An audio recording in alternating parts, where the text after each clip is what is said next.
talked about or discussed with these guys is because this guy won 1 ring or won 2 rings or won, like, it's just weird to me. It's like saying Peyton Manning. LeBron, to me, is top 2 all time. Now, if you disagree, you disagree. Where I get annoyed is when somebody's acting like I'm hating or disrespecting because I got them too. The NBA started in 1947, guys. Welcome back to NBA Showdown. Today's episode dives into a bold prediction from Stephen A. Smith. Michael Jordan's return to sports TV could shake the entire NBA, and LeBron James might be the first to feel the impact. As Stephen A. teases, Jordan won't hold back, and he's about to call out anyone damaging the integrity of the league. You don't want to miss this explosive showdown. Stay tuned to catch every fire moment, and be sure to like, subscribe, and hit that bell so you never miss our analysis. Stephen A. Smith begins with a powerful prediction. When Michael Jordan re-enters the NBA spotlight for the 2025-26 season, he will bring a level of honesty that is rare in today's polished media landscape. There's excitement in Stephen A.'s tone, but also a clear sense of inevitability that Jordan will say exactly what he thinks, whether or not it pleases fans, players, or executives. This is significant. Over the past decade, sports commentary has become increasingly cautious and brand-oriented. Analysts tiptoe around controversies, networks fear backlash, and social media can turn any strong opinion into a PR nightmare. Jordan, however, is poised to dismantle that paradigm entirely. He has never been someone to mince words. He's always preferred action over rhetoric. His return is more than a broadcasting gig. It's a potential cultural reset. Stephen A. recognizes that Jordan will pick apart modern strategies, question new norms, and hold today's stars to standards many of them have never faced. And because Jordan built his reputation on repetition, intensity, and championship pedigree, his critique won't be as easily dismissed as empty commentary. It's like hearing every coach you've ever had step onto the set and start coaching again. And because of that urgency, LeBron James, who has shaped much of the league's contemporary legacy, has good reason to sit up and pay attention. This isn't slander or shade, it's foreshadowing. Jordan isn't merely returning to airwaves, he's returning to accountability, and Stephen A. believes the shift is both necessary and overdue. As the countdown begins toward his broadcasting debut, brace yourselves. This could be the most impactful comeback in modern basketball history. He's going to be brutally honest. Oh, I can show you that. Building on that, Stephen A. doubles down. The Michael Jordan coming back for 2025-26 will be as candid and unapologetic as he ever was. In today's media environment, even the biggest stars often calibrate their words. They are coached, guided, and sometimes gagged by network executives. Jordan has never been trained to hold back. From his early days as a competitive force in college to his NBA dominance, he has always been direct. What Stephen A. is signaling is a dramatic shift away from conventional sports punditry. He's suggesting that Jordan's return will bring conversations about the game back to fundamentals, toughness, effort, accountability, and away from clickbait narratives. That means stats will be contextualized, pillaging Superteam dynamics will be criticized, and players who hide behind branding may find themselves called out by the man who defined authenticity. For LeBron James, who has built a legacy integrated into entertainment, business, and activism, that scrutiny may feel jarring. And Jordan's critique won't be personal, it will be rooted in his envisioning of how the game should be played versus where it currently stands. Stephen A. paints this as a coming reckoning that some have been anticipating, but the power lies not in the anticipation, it lies in Jordan's credibility. He isn't going to pontificate. He will speak from experience, from titles, from a catalog that defines greatness. And that raw, unvarnished perspective may just cut deeper than any analytics or shifting narrative. For those who believe in the monolithic greatness of Jordan, this is a welcome moment. And for those riding the LeBron wave, it could be a moment of reckoning. Either way, Jordan's return promises to be more than nostalgia. It could pivot the league's cultural axis.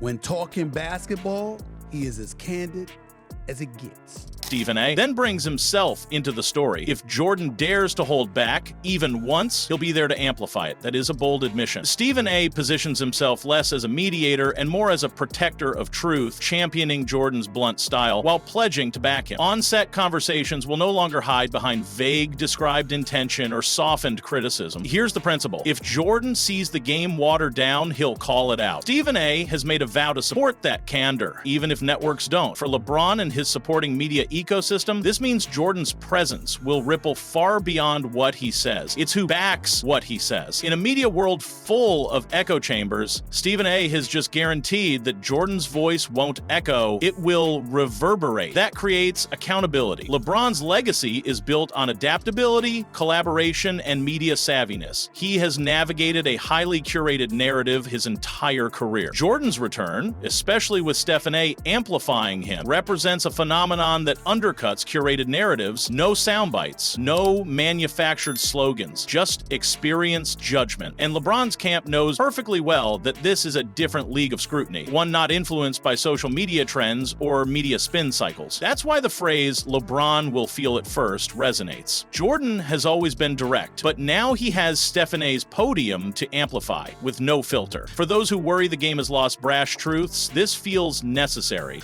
And for those who have grown accustomed to media cuddling with players, brace yourselves. Jordan's return isn't about nostalgia, it's a reckoning. And with Stephen A. in Jordan's corner, it's clear that the spotlight will be more intense than anyone expects. And I don't think that he's going to be shy about saying what he sees at all. In fact, if he is, he's gonna have to deal with me because I'm gonna be in his ear telling him, "Oh, we getting shot now." But that's what we do.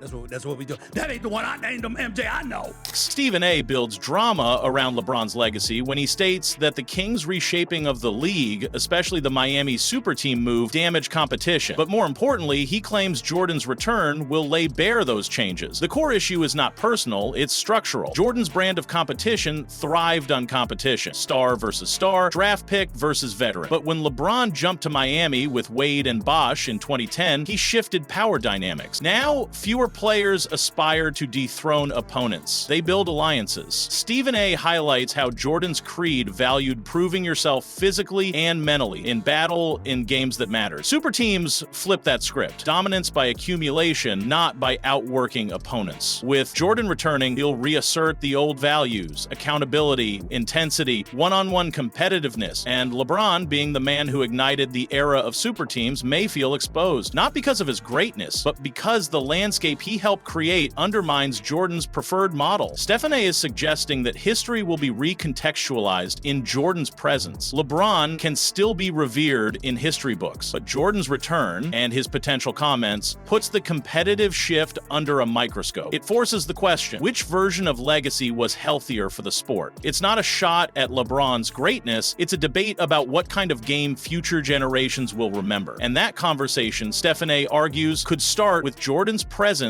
and his unwillingness to hold back. LeBron may have hurt the league. Fine, I can side with that. Not for the reasons you're articulating. Is when he joined Miami.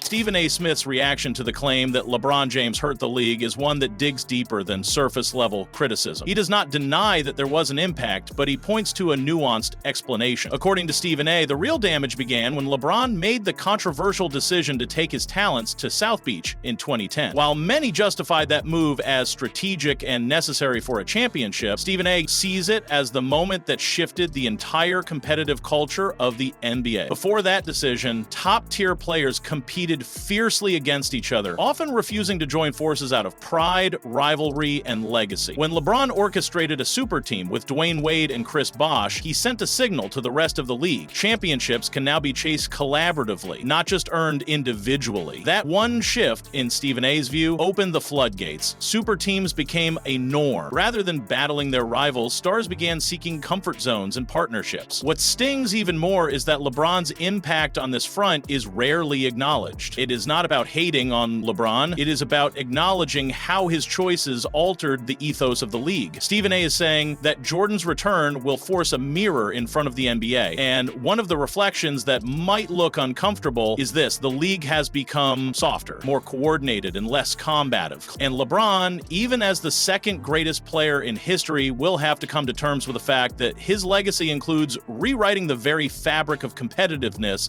in the NBA. Jordan's return, with his old school mindset, might just expose how far the league has drifted from that spirit. Hope we see a level of toughness with the game coming back, and I hope he calls everybody out. Well, I hope he calls everybody out. Stephen A. Smith has long maintained that LeBron James is the second greatest basketball player of all time. He's vocal, consistent, and clear about this ranking. Yet every time he makes that statement, he finds himself facing accusations of disrespect and hate from LeBron's fan base. In this section, Stephen A. finally draws the line. He explains that calling LeBron number 2 is not an insult. It is a compliment of historic proportions. To be number 2 in a sport that has existed for over 70 years, featuring thousands of players, is to be an icon of nearly unmatched greatness. But fans are rarely satisfied. They demand that LeBron be placed at number 1, and when that doesn't happen, they paint any dissenting voice as anti-LeBron. What Stephen A. finds frustrating is that people have forgotten the weight of the word greatness. To acknowledge Jordan as the GOAT does not diminish LeBron's achievements. However, LeBron's supporters want universal consensus. That's not how sports work. Legacy is subjective, and greatness is interpreted differently by every generation. Yet, what separates Jordan in Stephen A.'s eyes is not just his 6 rings, but how he earned them, the fear he commanded, and the culture he represented. He never lost in the finals. He never needed a super team. He did not crown himself. He let the world do that. LeBron's case is remarkable, but different. Stephen A. is tired of having to clarify that admiration is not always worship, and critique is not always hate. The moment Jordan walks back into the spotlight with his no-nonsense demeanor, the league and its narratives are going to get a serious audit. LeBron will remain legendary, but Jordan's presence might remind everyone of why number 1 is still number 1, and that is not hate, that is clarity. LeBron,